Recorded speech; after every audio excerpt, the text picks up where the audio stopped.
안녕하세요, 여러분. 알롱입니다.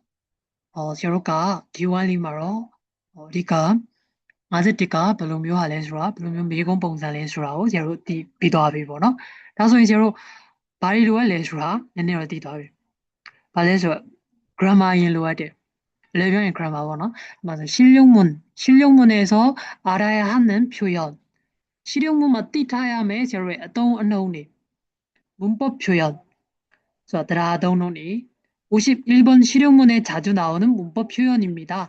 예문을 통해서 공부하세요.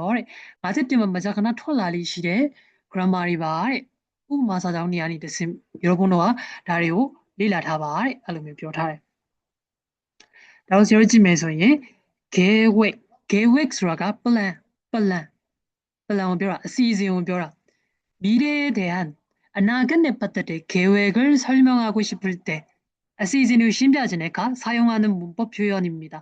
동규레들 아리바리 그릇은 목적을 밝힐 때 자주 사용합니다. 사우 지하에 리가 이외적고 포톡 지네 가요마 제로 동규레. 우마다 동서이. 저희 동아리에서는 동아리 소라다 구구 수바미를 클럽 디바리비아 CLUB 클럽. 아버나 디 클럽 고바라.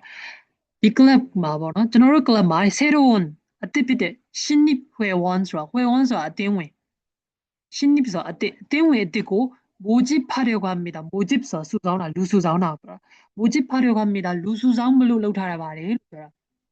이냐마 으려고 합니다. 주레니아사 제로 으려고 합니다. 울라 예정입니다. 울라까 합니다. 울라 생각입니다. 바로 여러분이 아따빠임 별로 아따마빠임 별로 다로 여러분 지금 그라마리 된 합이다서 여러분 팁이다. 너 울려고 합니다. 으려고 합니다. 나보러 울라 예정입니다. 울라까 합니다. 울라 생각입니다. 어느 생각아 두 보시나다 바래 다소 울까 합니다. 저 말라로 놓다 바래 울라 예정입니다. 이로 놓고 시즌 시 바래 플랜 시 바래လို့ရှာပြောတာဟုတ်ပြီနော်ဒါဆိုကျွန်တော် keyword ကိုပြောတဲ့ကောင်လေးတည်သွားပြီပေါ့နော်ဒါဆိုကျွန်တော်ဒါတွေအကုန်လုံးပြောတတ်မှ여러분과ရမှာလားမဟုတ်ဘူးဒီတည်းကနေတစ်ခုမှတ်မြင်ရတယ်여러분 planကိုပြောကန်နေတဲ့ခါကျရင်တစ်ခုတော့ကျင်းတင်မှတ်မိဖို့အရေးကြီးတယ်ဟုတ်ပြီနော်여러분အားလုံးမမှတ်နိုင်ဘူးကိုကပေါ့နော်နည်းနည်းခေါင်းရှုပ်တယ်မှတ်မှာအဆင်မပြေဘူးအများကြီးမှတ်မှာအဆင်မပြေဘူးမင်းနေလည်းကြာအောင်မယ်ဒါဆိုရင်တော့여러분အခုမှစပြီးလောက်တာဆိုရင်စပြီးဖြည့်တာဆိုရင်여러분ကအရင်ဆုံးတစ်ခုဥဒိယကိုဟာမီတာလောက်တော့သိထားရမယ်မဖြစ်မနေနောက်ပိုင်းကျမှတဖြည်းဖြည်းဒါကိုသတိများတဲ့အခါဒါကိုသတိရဒါကိုသတိများတဲ့အခါဒါကိုသတိရတစ်ခုတော့သတိရမယ်ပေါ့နော်ဒီတည်းကတစ်ခုရထားရင်ရတယ်ဟုတ်ပြီနောက်ဆိုနောက်တစ်ခုကြည့်မယ်금지ဆိုတာကတားမြစ်တာလုပ်လို့မရပါဘူးလို့ဆရာတို့တားမြစ်တဲ့အခါမျိုးမှာ금지 어떤 것을 하지 말라고တစ်ခုခုမလုပ်ပါနဲ့လို့하거나လုပ်တာတော့မဟုတ်불가능하다는 것을မဖြစ်နိုင်ဘူးဆိုတဲ့ကိစ္စတွေကို알려줄 때အသိပေးတဲ့အခါမျိုးမှာ사용하는 문법 표현입니다. အသုံးပြုတဲ့တရားအသုံးအနှုန်းတွေဖြစ်ပါတယ်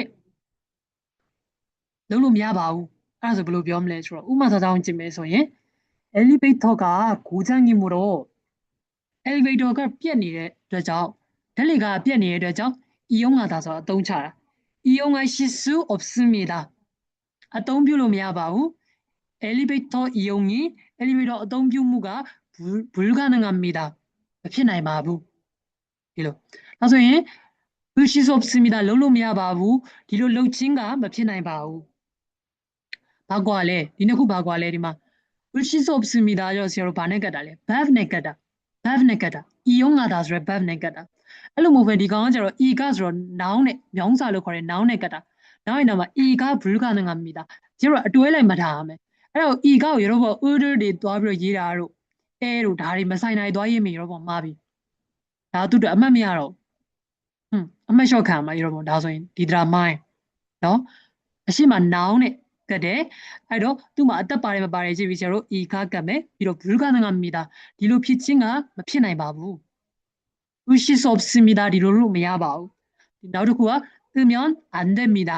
လုပ်ရင်မဖြစ်ပါဘူးလုပ်လို့မရပါဘူးဆိုပြီးတော့တားမြစ်တာကျတော့တားမြစ်တဲ့ခါမျိုးဆိုရင်ဒီသုံးခုတွေကတစ်ခုတော့ရောဘုံကသိထားရမယ်နော်ကိုပိုင်နဲ့ကိုရေးလို့အဆင်ပြေမဲ့ကောင်ကိုစလုံးပေါင်းမမားပဲနဲ့တိတိကျကျရေးလို့ရမယ့်ကောင်ကိုရောဘုံဒါမှကြက်ထားရမယ်သိထားရမယ်အလို့နော်ချရေးပြီးတော့ရောဘုံကလေ့ကျင့်ထားရမယ်ဘာဖြစ်လို့လဲဒါ writing အတွက်အဓိကသုံးမှာဖြစ်တဲ့အတွက်ကြောင့်နောက်တစ်ခု 돌려 말하기서 제가 랩이요 벼라. 다이에 벼라 뭐 베네 제가 랩이 벼라.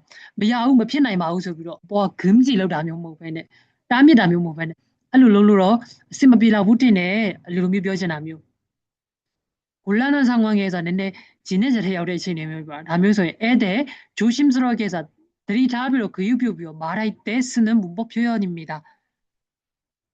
들이잡으로 동네 가묘, 사가별의 가묘마, 동네 드라 동는 표발에 곤란한 상황에서 카투인의 진행이 마서 자주 사용함으로 어떤 표현이죠? 야속을 변경하거나 생소하라 라고 그리고리 병례의 가묘 거절할 때 인솔의 가묘만 자주 사용합니다. 자 하나 더 비자예요. 맞아요. 약속 시간까지 채널에 진지 도착하기가 사야부와 여시부와 어려울 것 같아요. 카게메티네. 나구 니 채널에 지금 야부 디로이 별로며. 그러면 아니네 채널에 지금 야부 카메티네. 그래서 도착하기가 어려울 것 같아요. 도착하기 소 밟고 저와 나오모자 기소와 나오모자 병래다. 도착하기 소의 사야우치 이렇게 표더라. 기가 어려울 것 같아서 카게메티네. 그리고 환불해드리기 어려울 것 같습니다. 환불수랑 위변 앰비하고요. 환불해드리기 어려울 것 같습니다. 위변 레벨부와 저렇게 개매티네. 위변 레벨로 뭐야바우 으면 안 됩니다. 환불이 불가능합니다. 그래서 뒤로 뭐가 금지 로로 야래. 너 더블 다음에 금지 로보 어시면 비변에 뒤로 신이 묘소에 커스터머 변 묘하라 묘ဖြစ်နိုင်တယ်. 위변 앰비로 미안하 묘소. 다음에 저러 블루 묘면 레비부로 크게 말해 표시나 뭐ဖြစ်နိုင်ဘူးဆိုတဲ့ပဲဒါမဲ့ဘာဖြစ်လဲစကားကိုလှည့်ပတ်ပြီးတော့ပြောတဲ့အခြေအနေမျိုးဒါမျိုးဒေရုံမပြောဘဲနဲ့울 것 같습니다.ဖြစ်မဲ့ထင်ပါတယ်울 것 같아요.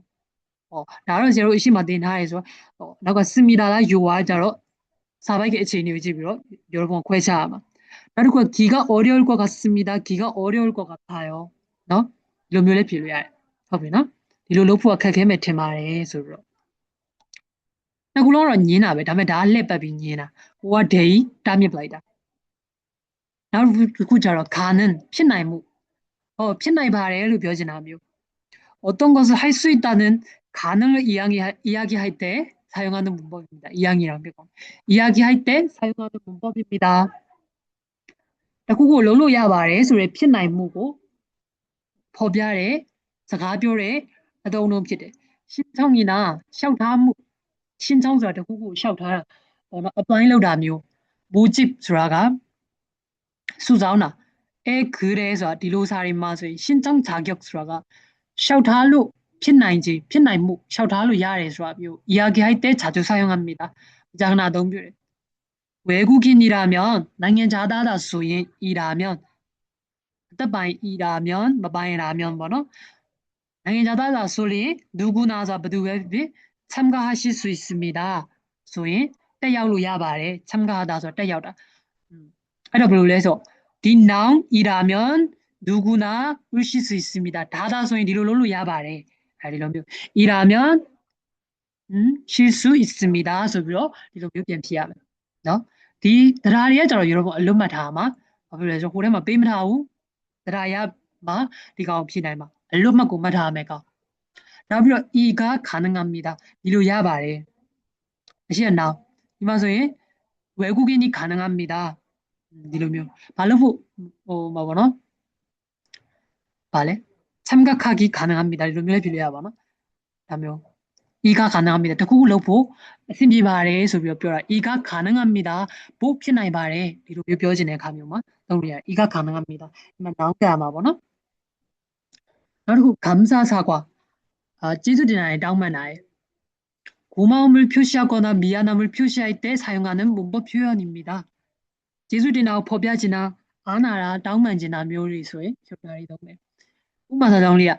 저희 결혼식에 쩌노로의 맹라사오 참석해 주셔서 감사합니다. 어여 주셔서 감사합니다. 구글로 베일로 제수리 말해. 어여 주셔서 고맙습니다. 해동로에 감사합니다. 아치니보 무리뷰 여러분 아신디로 동아만 다 하죠. 어여 주셔서 감사합니다. 고맙습니다. 나불 어여 주셔서 구글로 베일로 죄송합니다. 미안합니다. 나를 다운만아. 그러면 다 알려줘 다 아마. 너? 슬롱바울레 띠냐 죄송합니다 얘네 죄가 별로 바울나래 송아 별로 바울나래 뭐디라고 좀 피우 ဟုတ်လားနောက်ပြီးတော့ဟိုလွယ်တယ်ဆိုပြီးတော့လက်ကနေပြီးတော့ချမရင်ရောဘုန်းတို့ကဒုက္ခရောက်နိုင်တဲ့ကောင်ဘာလဲဆိုတော့괜찮다လို့မြင်နေဆိုလို့ရှိရင်ပေါ့နော်ရေးနေကြမရှိရင်ခါလေးကျရင်မှားတယ်ဆိုလို့ရှိရင်ရေးနေဒီမှာဟာဒီပါကုန်괜찮다 괜찮다နောက်ဆိုရင်ဒီမှာဆိုရင်နာဟအဲ့တော့မသိဘဲနဲ့အောက်ကနေရေးချင်တာရေးလိုက်ရင်အဆင်မပြေဘူးအဲ့တော့ရောဘုံကဘာလဲဆိုတော့အတုံးတော့အလွတ်တိတိကျကျရနေရမယ်တိတိကျကျသိထားဖို့လိုတယ်တိတိကျကျစလုံးမမားဖို့လိုရတယ်ဒီမှာဒီစလုံးမမားမှာရောဘုံအမှတ်ရမှာစလုံးမမားရင်သွား0비양 물어보기가 저 심필 하면 빌라주하며 미라 번호 어떤 것을 가능한지 상대방에게 의향을 물어볼 때 사용하는 문법 표현입니다. 빨리 왜 번호 라우 피나이라면 피나이라 빨리 미라며 맞아요. 언제 시간이 되십니까? 배정에서 배로 챙야 심비래 배로 챙야래로 미라 시간 되다서 챙야래 심비라 언제 시간이 되십니까? 이 되십니까? 라우리 마소에 이가 괜찮으십니까? 절대 그거 아심비 발라. 이가 괜찮으신죠? 심비래 말라. 이가 괜찮으세요? 이가 괜찮으신가요? 여보, 이가 되십니까? 이가 되세요? 소리요. 아심비라 소리미래 간와. 디디안이 딱으로 디다하면. 여러분 괜찮다고 이해하면 뭐너 나리 하이네 아따리네 아심마 비우소리. 그럼 많이 살로 가다 소리. 사별 리라 가다 소리. 이마. 이가 되십니다라고 디디 자만만간가 마마오 이나 야비. ဟုတ်ပြီနော်အကုန်လုံးသိထားရင်တော့ပိုကောင်းတာပေါ့နော်နောက်တစ်ခုက 어떤 것을 꼭 해야 한다고 강하게 말할 때 당리 수화리 그러면서တခုကိုလုံးမမဖြစ်မနေလုံးဝမယ်ဟာမျိုးဖော်ပြချင်တာ 어떤 것을 꼭 해야 한다고 강하게 말할 때 사용하는 문법 표현입니다. တခုကိုမဖြစ်မနေလုံးဝမယ်လို့ပေါ့နော်ပြင်းပြင်းထန်ထန်ပြောတဲ့ခါမျိုးမှာသုံးတာဒါဟုတ် 내일까지မနေ့ပြန်အထိမနေ့ပြန်နောက်ဆုံးထားပြီလို့ပြောတာ 내일까지ဆို전기요금 전기자가 리에스 요금자 앞으로가 표지나 미다가ပြော 전기요금자 미다가오 입금하셔야 합니다.ဆိုတော့ငွေသွင်းရမယ်လို့ပြော 입금하다ဆိုငွေလွှဲရ 입금하셔야 합니다. တေချာပေါက်လို့ကိုလုပ်ရမယ်အဲ့လိုမျိုးဆိုရင်ရှိမှာဘာလဲဆို꼭တေချာပေါက် 반드시 할래တေချာပေါက်꼭 뭐뭐뭐 하셔야 합니다. ဆိုပြီးဒီလိုမျိုးပါတတ်တယ်꼭 어여야 합니다. ဟုတ်လားလုံးမရပါမယ် 으셔야 합니다. ကြတော့ 으시 လေးပါသွားတာဘာကွာလဲဆိုတော့နည်းနည်းပိုရင်ကြီးတယ်စာကြောင်းကိုသုံးမဲ့စာကြောင်းထဲမှာအရင်ရင်ကြီးနေတယ် 으시 တွေပါထည့်သုံးထားတယ်ဆိုတော့ဆရာတို့ 어여야 합니다 တဲ့ 으셔야 합니다 ပိုပြီးတင်တော်တယ်နောက်ပြီးတော့ 으십시오 ဆိုရင်လောက်ကိုလောက်ပါမယ်ဆိုပြီးတော့မဖြစ်မနေပြင်းပြင်းထန်ထန်ပြောတဲ့အခါမျိုးမှာသုံးတယ်နောက်တစ်ခုကကျတော့ဆရာတို့ 부탁ဆိုတာတောင်းဆိုမှု어떤 것을 부탁할 때 그거 나온소리에 가면 사용하는 문법 표현입니다. 아내문에서 자주 사용합니다. 드리빌라뇨 자리만 мя송동네 이메일에 신청서를 샤울러하고 제출해 주시기 바랍니다. 띵비아비보 열리말 이러더나 아우여 주시기 바랍니다. 아우여 주시기 바랍니다. 리롤록 비보 열리말에 리롤리록 비와너 소비로 표현하며 아우여 주십시오. 아우여 주시면 좋겠습니다. 다음에 아우여 주시면 감사하겠습니다. 리롤로비 제수 됩니마봐. 리롤로미 나저 좋겠습니다. 까우마봐. 으면 피이 을을 부탁합니다. 후비 다고 부탁합니다. 다운소발. 리로 피이 다고 다운소발에서 이거지. 으면 명사 을을 부탁합니다. 소비다. होला.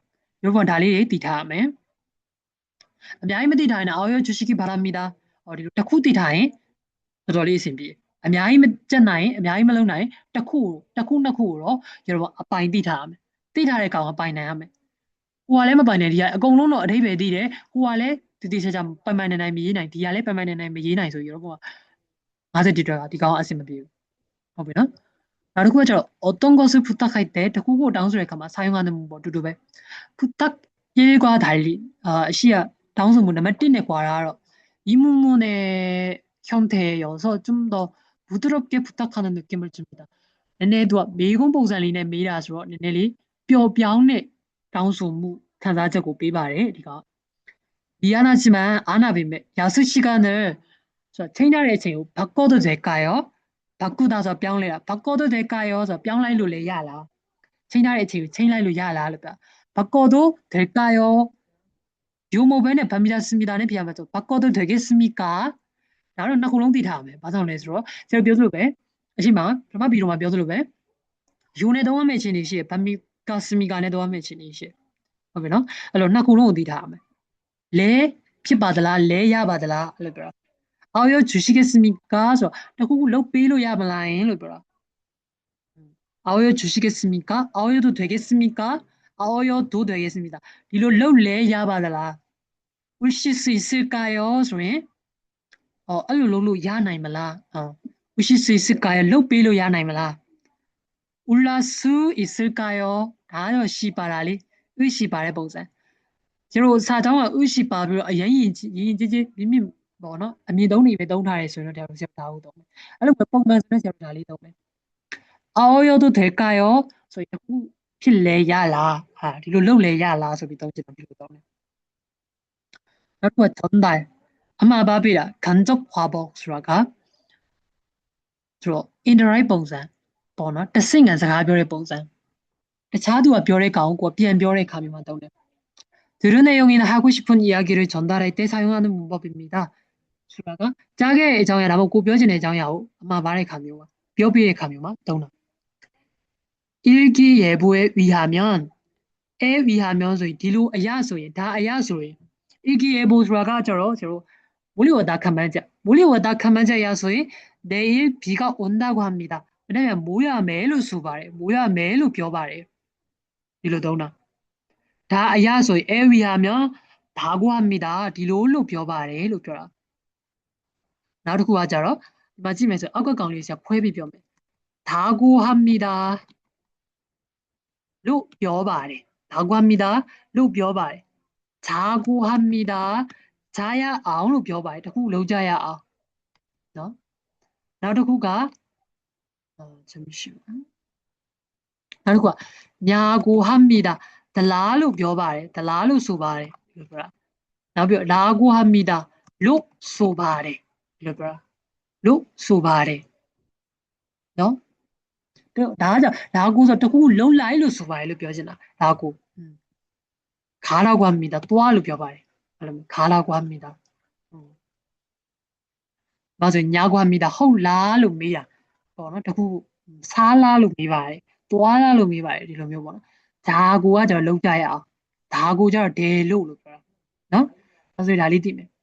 ဟုတ်ပြီနော်အသုံးနှုန်းလေးတွေရောပေါ့လွတ်ရထားမယ်ဟုတ်ပြီဒါဆိုကျွန်တော်တို့ကဒါကကျတော့ဒီတရားအသုံးနှုန်းလေးတွေကိုပဲအဒီကပြောသွားတာပေါ့ဒီဗီဒီယိုထဲမှာကျန်တာမပါဘူးဒီတော့ဗီဒီယိုအရှိကြီးမကြည့်ရအောင်လို့ဟုတ်ပြီနော်51ကပုတ်ပါလေးနည်းနည်းရင်းစီဗီဒီယိုတစ်ခုချင်းစီဆရာရဲ့ဗီဒီယို15မိနစ်20အများဆုံးကြာနိုင်ဝက်ပေါ့ဒီလိုဗီဒီယိုလေးကြည့်ပြီးတော့ဒီတော့51ကိုရသွားလိမ့်မယ်နည်းနည်းစီပဲလိုက်လုံးမယ်ဗီဒီယိုတစ်ခုထဲမှာပါတဲ့သင်ခန်းစာလေးတွေကိုဒါဒီတော့ရအောင်လုပ်မယ်အဲ့ဒါဆိုရင်တော့ပေါ့နော်51ကိုမဖြေနိုင်ကြအကြောင်းမရှိဘူးအရန်လွယ်တယ်ဟုတ်ပြီနော်ဒါဆိုရင်နောက်ဗီဒီယိုသင်ခန်းစာမှာတွေ့ပါမယ်အားလုံးပဲတတာပါ